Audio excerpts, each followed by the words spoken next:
so in that case, selling a problem worked really well because they just had some gaps that needed to be closed and some things that needed to be fixed.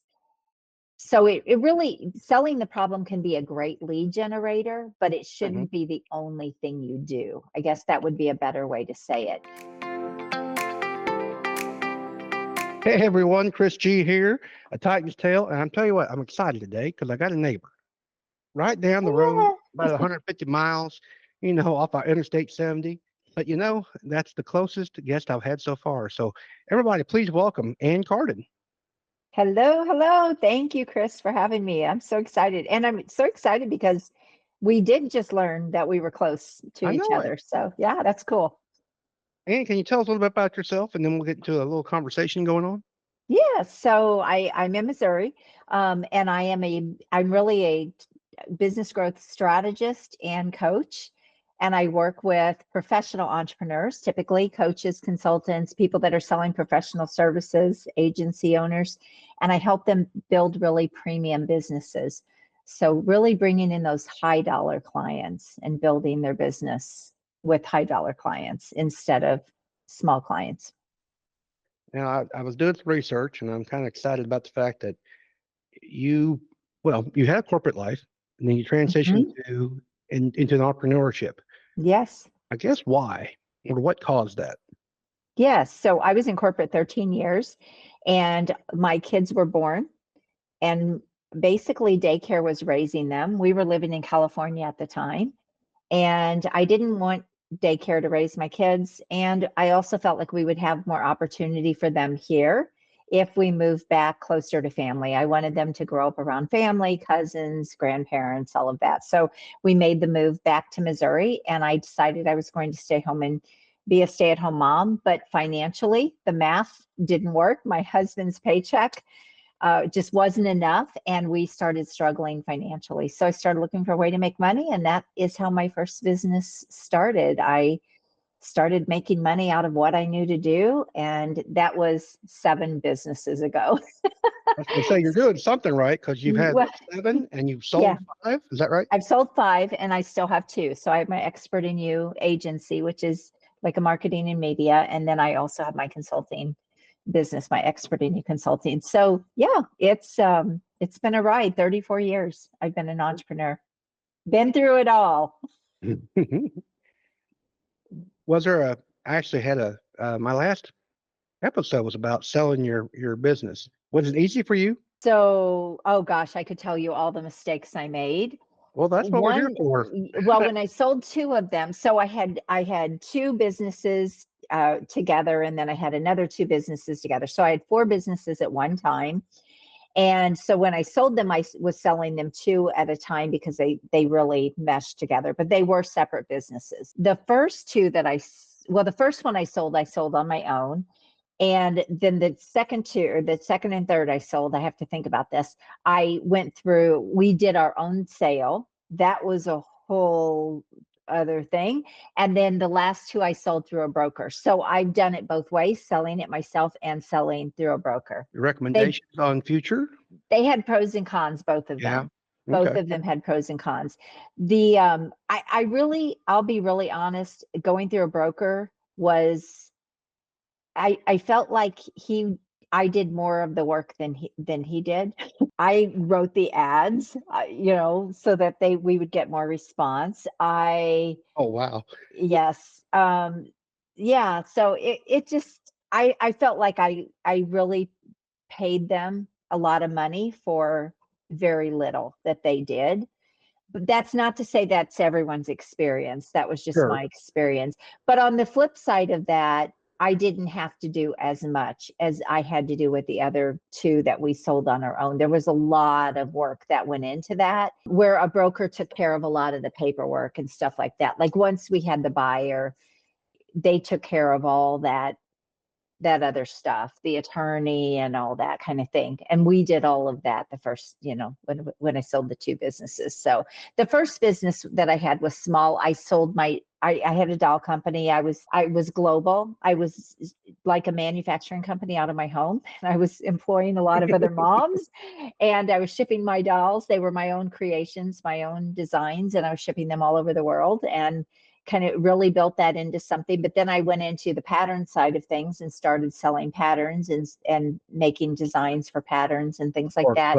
For clothing or for No, doll it's for clothing or dolls. Yeah, still for dolls? dolls. So yeah, it was 34 years ago. It was when the craft industry was exploding across the Right. country. And I created a line of dolls that just blew up and took off, and they were all signed and numbered. And they, people I had a waiting list for people waiting for those dolls. And I was in stores all across the country with my dolls. So they were all unique to me. They were my own designs. And so when I sold that business after 7 years, I sold the designs to a pattern company. So that was the sale of that. So that was a pretty easy thing Well, to now you do. got me curious because I bought some for my wife years ago with the name.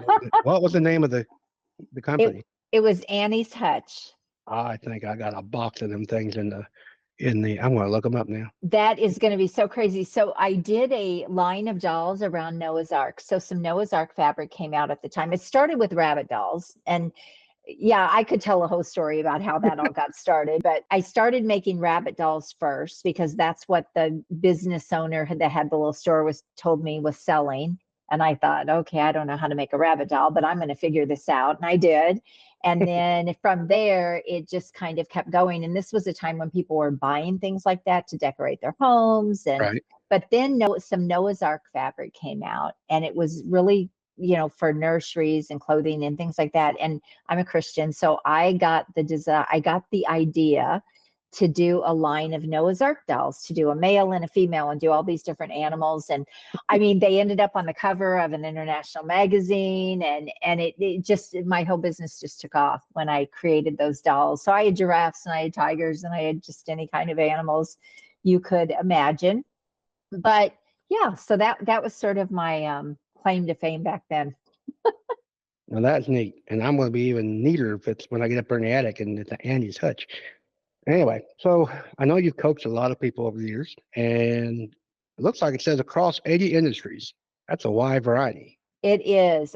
So as a business coach, sorry, I just got a tickle in my throat. Sure. As a business coach, I started originally working with small business owners, and I worked with a variety of small business owners.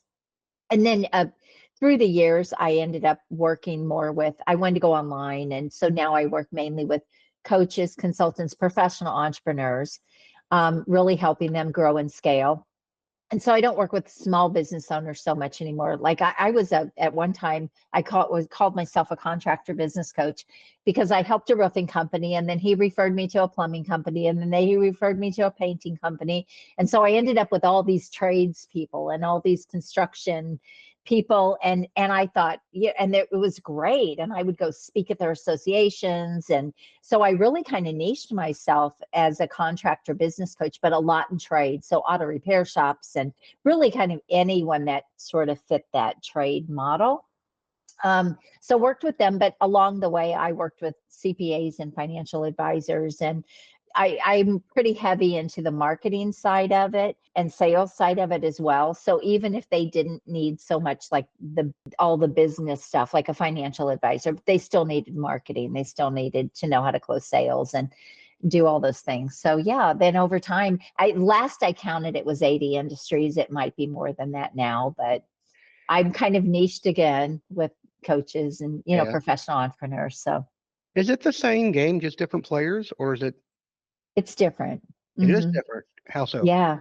Well, what really brought me into working with coaches is I was part of an organization, a coaching organization, and they had 200 something coaches, business coaches, and most of them were struggling.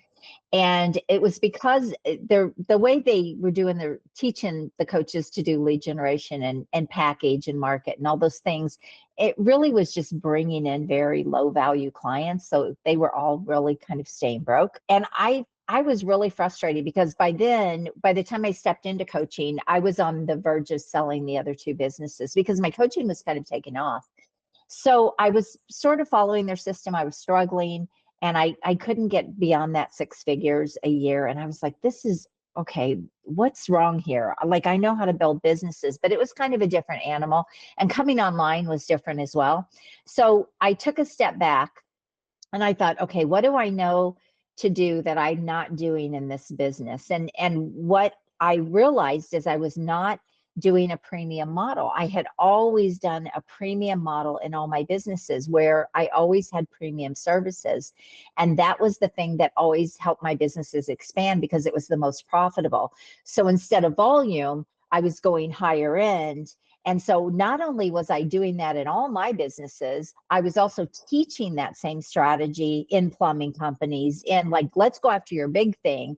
And so I really had to kind of take a step back and say, okay, what's wrong here that this isn't breaking through getting beyond that six figures. And so then I realized, oh my gosh, I'm not selling myself premium with all of my experience, all of my expertise. I'm accepting these low ticket, low value clients that aren't paying me anything, and I'm helping them make a lot of money.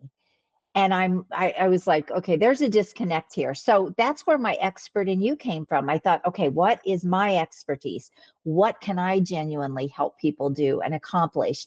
And so I redesigned my whole business model. And when I did that, my business just exploded. That's where the whole contractor business coach thing came from. Well, this coaching company started, we had calls every week and I'd started talking about my results, but I wasn't getting results with their thing, but I was getting great results. Well, of course, they were promoting me and look what Ann's doing. And so all of a sudden, they're sending coaches to me to help them because their coaches are struggling. And so I would say to the coach, what was your why so what kind of businesses did you own? And they'd say, oh, I never owned a business. I'd say, what was your background? Oh, I was a music teacher. Or, oh, I was in sales. And I would say, okay, why are you trying to coach people in their businesses? I mean, but this company was so good at recruiting. They sold the magic, right? And so I would say, let's package and build something around your expertise. And so I would help people do that. And that's where it just kind of all evolved and took off. And I've been doing that for years now, helping people get really high-end clients. I will help people if they are already in coaching or consulting, or they have an agency and they wanted to now add a consulting side of, so I have a client that I helped her close a $413,000 sale. And she was just making a few $1,000s a month. And she was able to go back to this client and actually they, $413,000 later, bought into that. So that's really how it all kind of came to be with what I do now.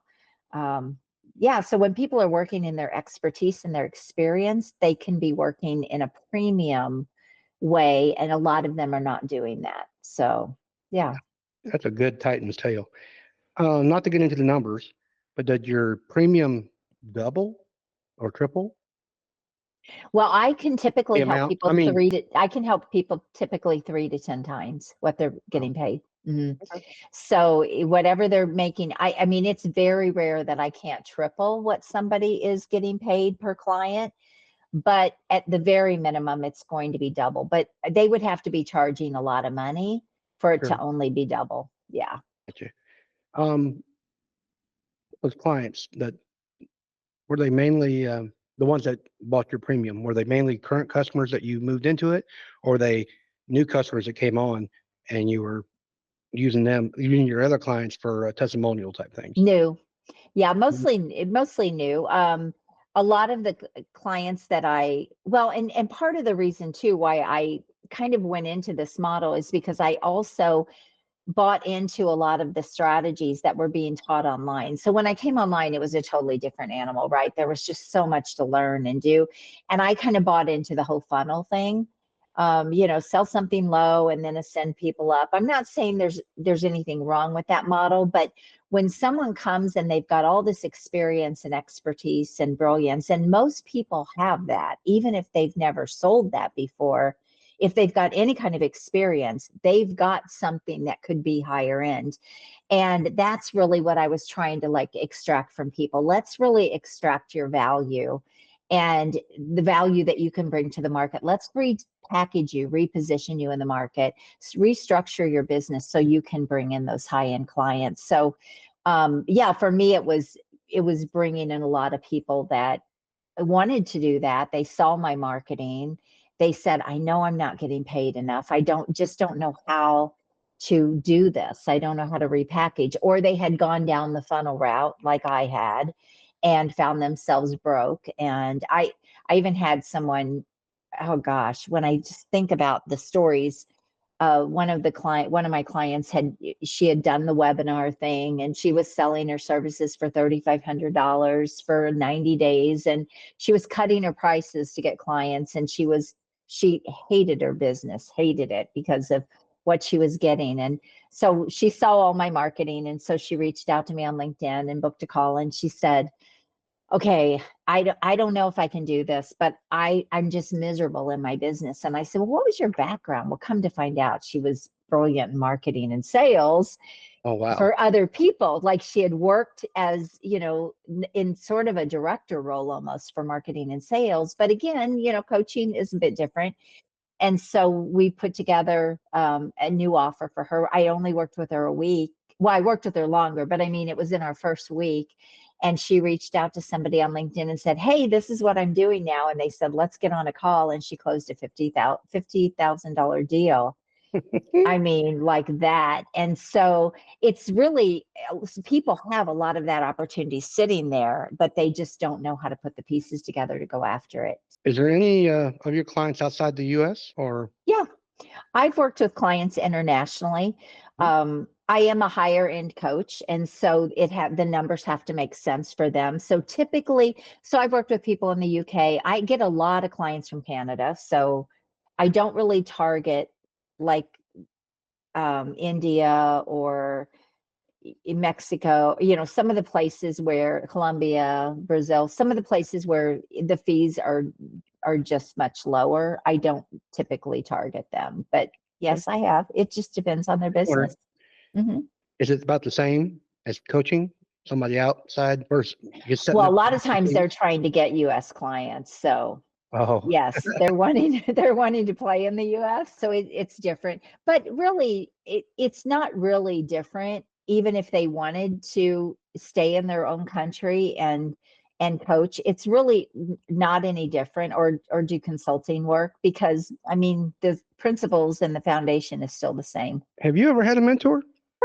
How many have I had? Let's just say that. I'm asking. Okay. Oh my gosh. So when I came into the online world, I cannot tell you how many I worked with, how many programs I bought into, and they all were trying to teach me the same thing, the funnel thing, the low ticket thing. I could not find anybody that could look at my experience, look at my expertise, and help me do anything better than what I was doing. And then I came across a coach who helped me get my first $30,000 client, because he was exposed in that, like how to do that. Well, that was 15 years ago. I had no idea how I could do that, but had no idea I'd be teaching this to people, one day. But yes, I have worked with so many, and honestly, I still work with mentors. If I find someone that is way ahead of me that I really jive with and I want to work with them, absolutely. I totally believe in mentors. I am old and I don't have years to figure things out on my own, nor do I want to. I'm past all that. I'm like, nope, I will spend the money. And if I believe they're the right person, I will absolutely spend the money. I in fact, just paid a mentor a couple years ago, 30 grand just to close a couple of little gaps for me in something I was doing that was it needed some tweaking. And he was the person that could do it. And he did. And it was a great investment for me, but most people wouldn't take that kind of a risk. And I'm used to taking risks like that. In my notes here, it says you help people reach top 10% of their industry. Mm-hmm. What kind of short-term goals, or what kind of goals do you set for people, your clients, to help them get there? Yeah. Do you help them set it, or do they set them themselves? Well, It's a combination of both. Sometimes they'll come to me and I look at what they can do and their goals might be too low. So I really try to stretch them and expand their mind and show them what's possible. So for example, if I'm helping somebody package, market, and sell $50,000 offers, they only need 20 clients to get to $1 million. I mean, or if they're selling $25,000 offers, I helped a guy go from 0 to almost $1 million in 1 year with a $25,000 offer. So, you only need 40 sales. And so that's the whole idea behind premium is it's not a volume method. You can literally get to bigger numbers with a handful of clients. I've heard this before, and obviously I'm thinking what you're going to answer me, but is it easier to sell bigger packages than it is smaller ones? If you know how to find the clients and you have everything dialed in, it is. Typically they come to you with a different mindset.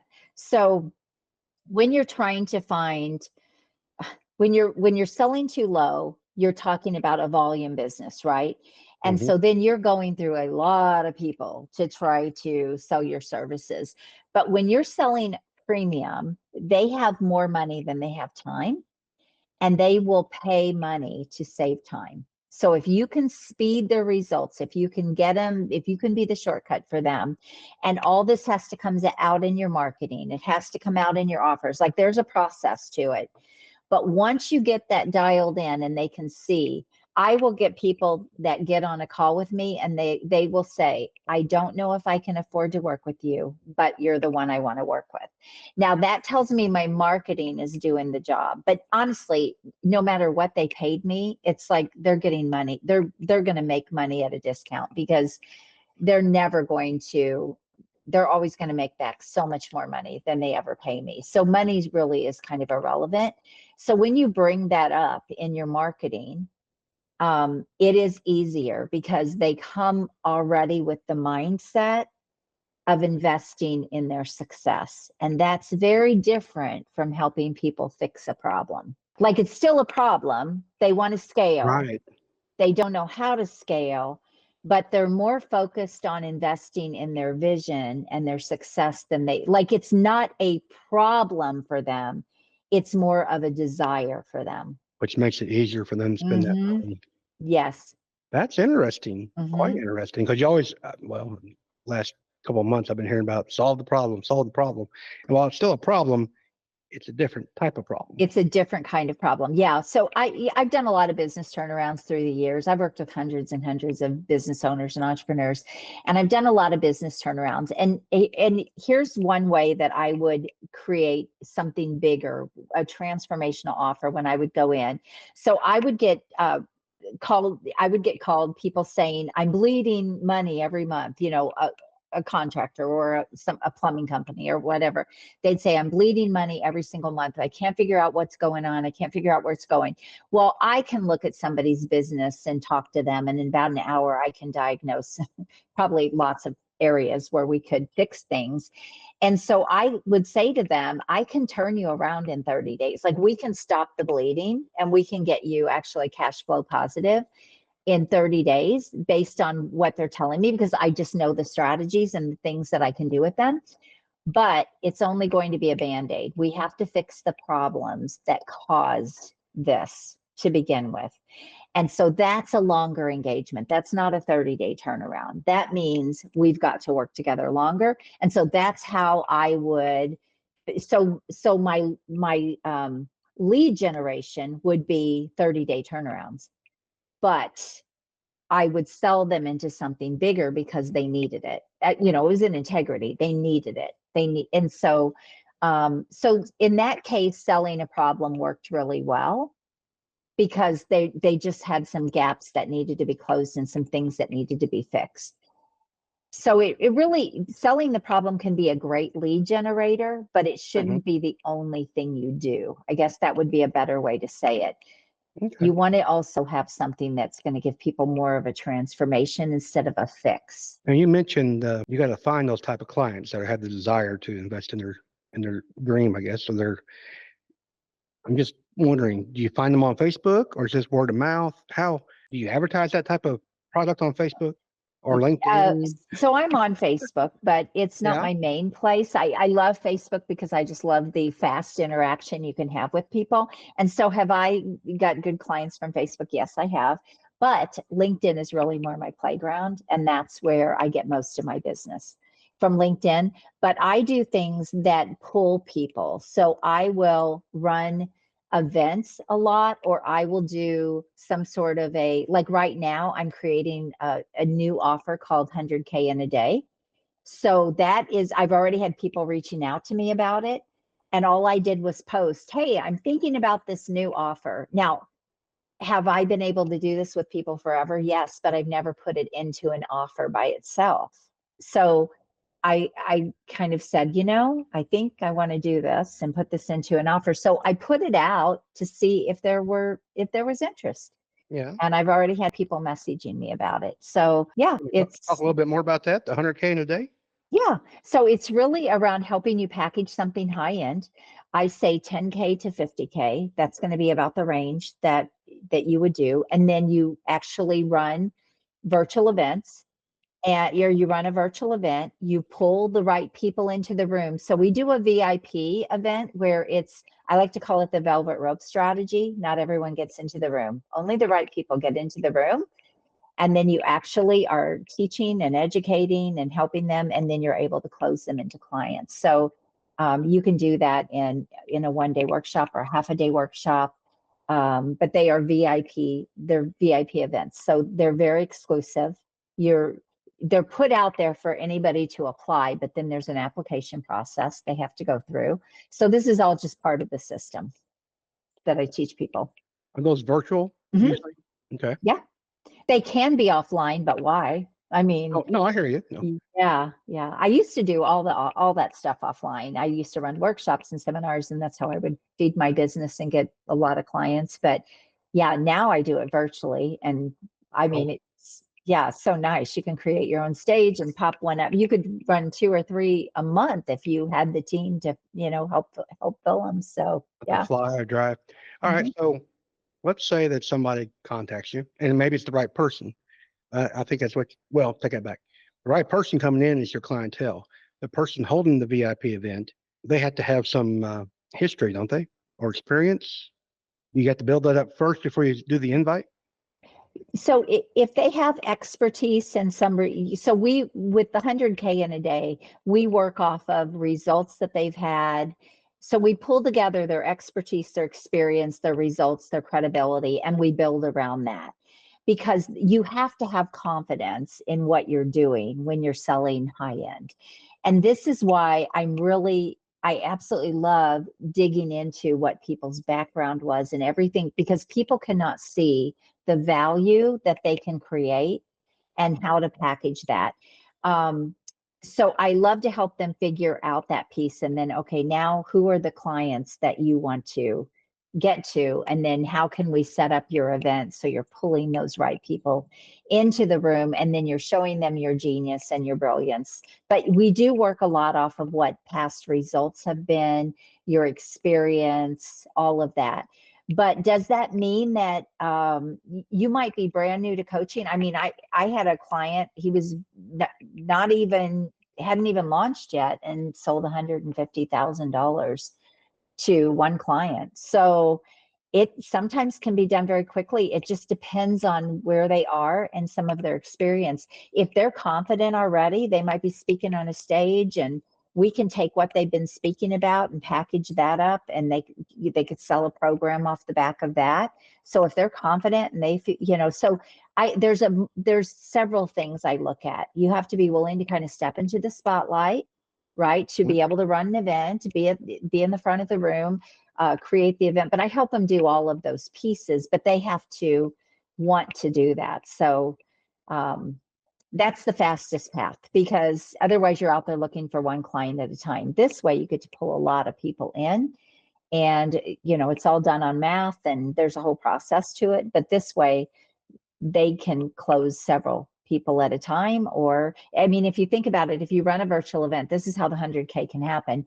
You run a virtual event, you're selling something for $25,000. if you close 4 clients, you've made 100,000. Or if you're selling something for 50 and you close 2, you've made 100,000. So it might sound far-fetched to people, but it's really not, because of the way we package things. And you're getting the people that have that type of money available. And you are, well, yes and no. Maybe So they're financing. I don't know. we also fund. Yeah. So that's one of the things I teach them too, is to have funding options also for the people that want to buy, that are in a place where they can buy. So all this is, so it really is a package, market, sell system that they can Mhm. put together, a cohesive system. But the other pieces of it is we still have to build up your brand online. We still have to position you for your expertise, so that and we have to build up the credibility and and you have to be able to influence. So there's more to it than just create an event. It's, Sure. there's some foundational pieces as well. So it's not like I'm going to call you tomorrow and say, Ann, I want the 100K a month, 100K in a day thing, and we're going to think about doing it next Friday. It's not going to happen.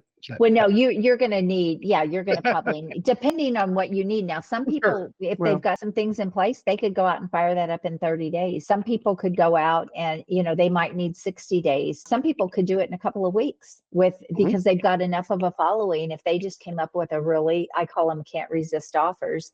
If they came up with a can't resist offer, let's say they wanted to sell a VIP day that did something, and they said, hey, I've got 4 spots for a VIP day that can help you do XYZ. They could do it just off of their connections and things like that. So it doesn't have to be events, but typically it's going to be some sort of an event that's going to pull the right people into the room. I've never asked this question before, so you're going to be my new guinea pig question. Uh-oh. When you left corporate and started your own businesses, what would you do differently today than you would back then? Oh my gosh. Well, today we have more access to things. Like, I didn't have access to business coaches or people Mhm. that could help me. I did figure a lot of things out on my own. But even when I was in corporate, Chris, I was sort of an entrepreneur. So I was in retail management, and I was running multi-million-dollar departments in a, billion-dollar company. And I was an entrepreneur in the fact that I was responsible for the revenue in that department. I was responsible for the people that worked under me. It was almost like having my own business within a business. So some of those skills I did have when I came out of corporate, because of what I was doing in corporate, if that makes sense. But Mhm. today, I absolutely would not start a business unless I hired a business coach. I mean, the fact that you would even, it should, even if you're getting funded or you're getting investors or you're getting a grant or whatever, plan to have a business coach in with that, and one that knows about marketing. Because if you have a business coach, like, I'm really heavy on the marketing and sales side, but that's not all I do. I do all aspects of business. But because I'm really heavy on the marketing and sales side, that is such a big help to my clients, because they don't have to go out and waste money trying to find people to market them when they don't even have the fundamentals dialed in. So there's a lot of value in that. But what I would do differently is, now, because we have access to coaches, I would absolutely hire a mentor. Did you read a lot of books because you didn't have coaches? Yeah, I did, but I think because I wasn't as exposed, I couldn't just go on the internet and order books. I had to go to the library, or I had to get a magazine and find a book in a magazine, or go to a bookstore. It was just a different world. I mean, we A have so much bookstore. Oh, what's access. that? I know, right? Yeah. Yes. Yeah. And so, so not as much, no, when in my first businesses, no, we didn't even have a library in our town, and the closest bookstore was an hour away. So yeah, I didn't have access, but that's also one of the things that's brought me to the passion that I have now, because I went through all the blood, sweat, and tears. I went through the valleys. I lived in the trenches. I had to figure things out. That is the hard way. I bootstrapped, I'd get money, I'd put it back into my business. I bootstrapped. And now you don't have to do that. I mean, you just don't have to do that. Well, coaching does cost money by an investment.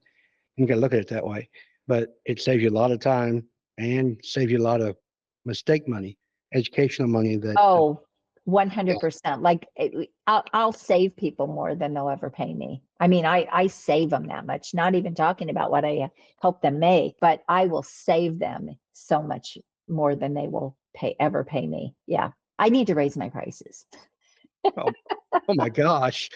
Well, okay. I'm kidding.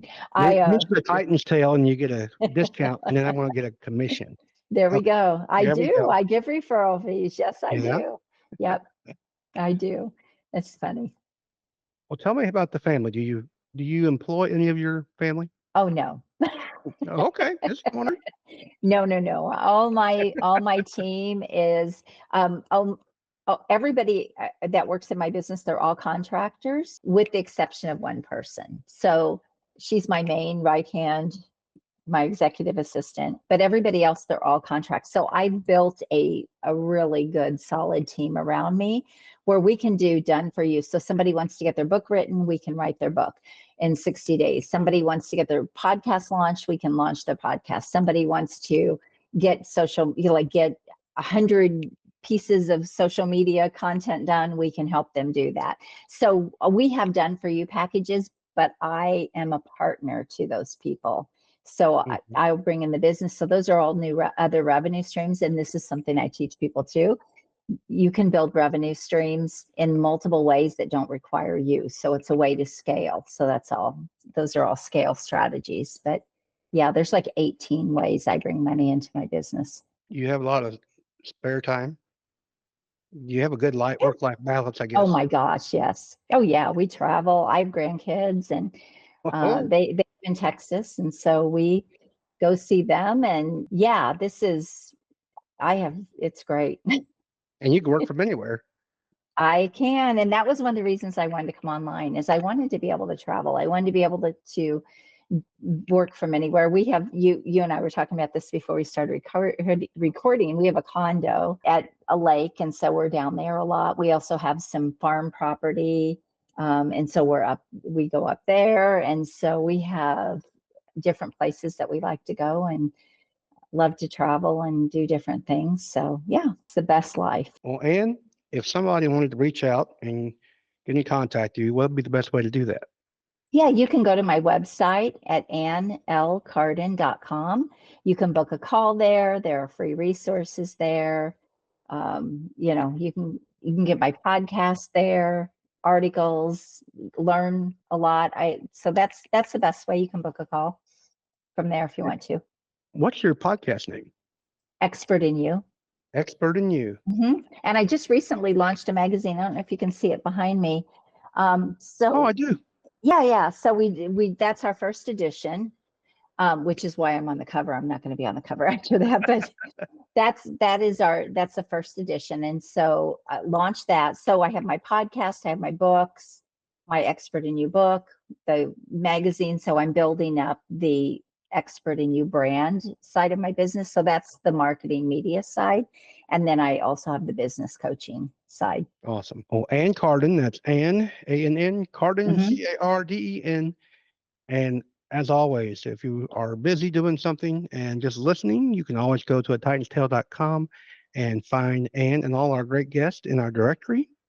Also, at the bottom of this show, you'll find some wonderful social media links where you can contact me, Chris Gilman, through Instagram, LinkedIn, and Facebook. You all have a great day, and thank you for your time. Thank you. All right, you have a good one. Bye bye. Bye.